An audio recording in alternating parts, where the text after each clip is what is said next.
नमस्कार, आप देख रहे हैं सिटी पोस्ट लाइव और मैं हूं रवि। दर्शकों, कानून और न्याय की सबसे बुनियादी शर्त क्या है? यही कि अपराधी को उसके किए की सजा मिले और पीड़ित को उसका हक। लेकिन क्या हो जब अपराध की गवाही देने वाले सबूतों को ही जमीन के 6 फीट नीचे दफन कर दिया जाए? क्या हो जब एक बेबस माँ की चीखों को दबाकर उसकी मर्जी के बिना उसकी बेटी की लाश को रात के अंधेरे में ठिकाने लगा दिया जाए? बिहार के सीतामढ़ी से कानून व्यवस्था को शर्मसार कर देने वाली एक ऐसी ही वारदात सामने आई है जिसने पूरे सूबे की रूह को कंपा दिया है। एक ऐसी घटना जहां पुलिस को सच बाहर लाने के लिए कब्रिस्तान में जाकर कब्र खोदकर एक नाबालिग लड़की का शव बाहर निकालना पड़ा।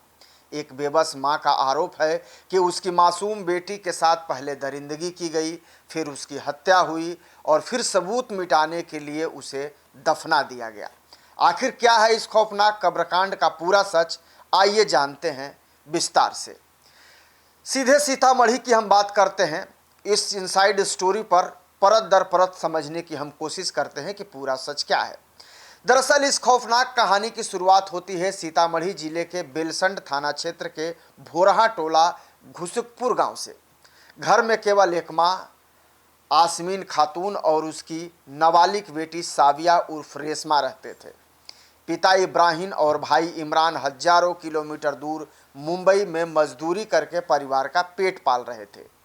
घटना वाले दिन मां आसमीन पास के सुंदरपुर गांव में गेहूं की दौनी यानी कि मड़ाई कराने गई हुई थी।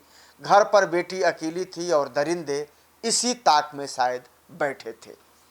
देर रात जब थककर मां घर लौटती है तो कमरे का दरवाजा खोलते ही उसकी चीख निकल जाती है। उसकी लाडली बेटी साविया चौकी पर घुटने के बल बेजान पड़ी थी। उसके गले में उसी का दुपट्टा कसकर लिपटा हुआ था। एक माँ के पैर के नीचे से जमीन खिसक चुकी थी।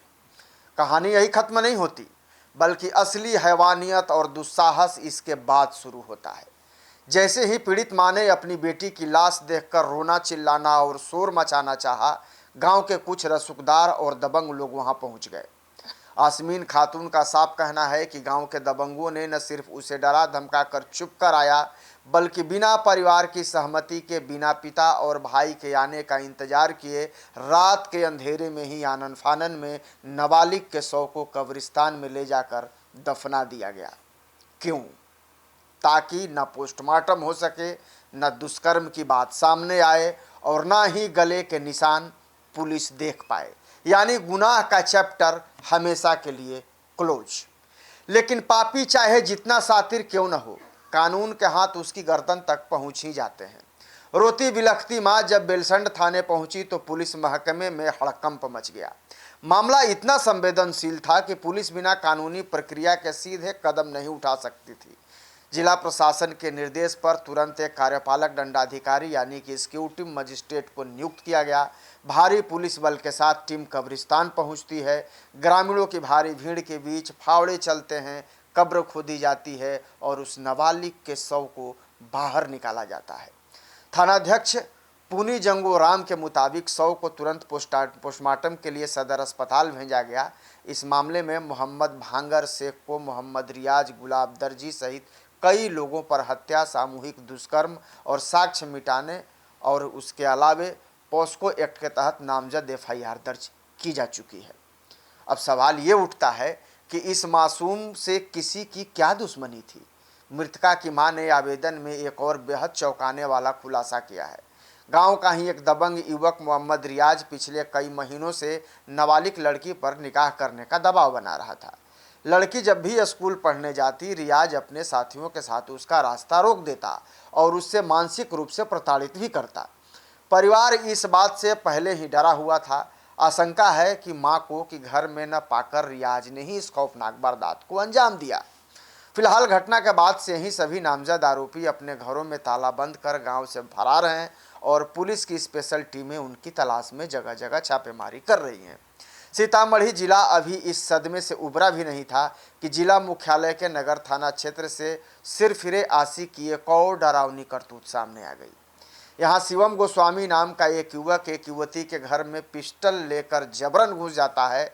वजह, युवती ने उससे शादी करने से साफ इनकार कर दिया था। दोनों के बीच बहस होती है और वह सिरफिरा सीधे युवती पर फायर झोंक देता है। खुदा का शुक्र था कि गोली युवती को छूते हुए निकल गई और उसकी जान बच गई। लेकिन इन दोनों बैक टू बैक वारदातों ने सीतामढ़ी में महिलाओं की सुरक्षा पर एक बहुत बड़ा सवालिया निशान खड़ा कर दिया है। अब सवाल यह है कि बिहार के सीतामढ़ी की ज़मीनी हकीकत क्या है। यहाँ पर बेटियां न तो अपने घर में सुरक्षित हैं और न ही स्कूल के रास्ते में।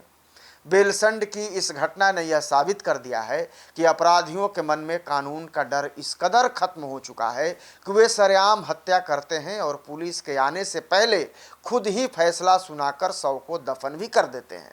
आज पीड़ित मां का इंसाफ भी चीख चीख कर भीख मांग रही है और पिता और भाई रो रो कर बुरा हाल है। अब सबसे बड़ा सवाल यह है कि क्या नीतीश कुमार का सुशासन इन फरार दरिंदों को पाताल से भी ढूंढ निकालेगा, क्योंकि मुख्यमंत्री सम्राट चौधरी भी नीतीश कुमार के उसी सुशासन को आगे बढ़ाने की बात करते नजर आते हैं। बिहार की बात में हमारी नज़र इस मामले की हर एक प्रशासनिक और मेडिकल रिपोर्ट पर बनी रहेगी। लेकिन आप इस खबर को लेकर के क्या सोचते हैं, अपनी राय कमेंट में ज़रूर बताइएगा। और ये आप ज़रूर एक बार सोचिएगा कि बिहार में बेटियां कितनी सुरक्षित हैं। धन्यवाद।